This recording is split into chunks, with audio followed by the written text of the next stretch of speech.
மீன் வறுவலுக்கு 1/2 kilo அயில மீனை சுத்தமாக கழுவிட்டு சென்டரில் இந்த மாதிரி கீறிட்டு எடுத்திருக்கேன். வீட்டிலேயே மசாலா ரெடி பண்ணிக்கலாம். மிக்ஸி ஜாரில் 4 சின்ன வெங்காயம், 10 பல் பூண்டு, 4 துண்டு இஞ்சி, 3 வரமிளகா,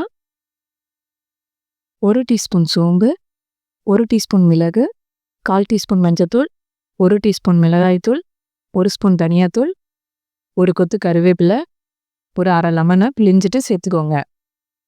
1 டீஸ்பூன் உப்பு, கொஞ்சமாக தண்ணி சேர்த்து நல்லா நைஸாக அரைச்சிட்டு 1 டேபிள் ஸ்பூன் அரிசி மாவு சேர்த்து ஒரு பல்ஸ் விட்டு எடுத்துக்கோங்க. வீட்லேயே மீன் மசாலா ரெடி பண்ணியாச்சு. உப்பு கரெக்டாக இருக்கான்னு பார்த்துட்டு மீனில் மசாலா தடவிக்கலாம். எல்லா மீன்லேயுமே மசாலா தடவிட்டு ஒரு 1/2 மணி நேரம் ஊற வச்சிடலாம். நல்லா ஊறட்டும்.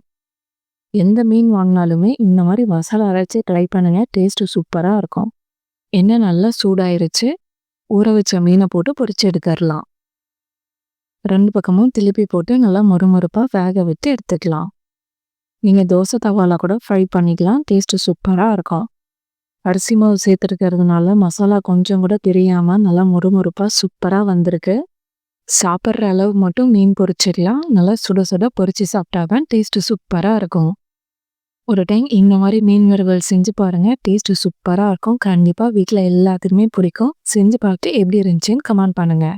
இன்னும் நம்ம சேனலை சப்ஸ்கிரைப் பண்ணலன்னா சப்ஸ்கிரைப் பண்ணிடுங்க. கூடவே பெல் ஐக்கானையும் ப்ரெஸ் பண்ணிடுங்க. தேங்க்ஸ் ஃபார் வாட்சிங்.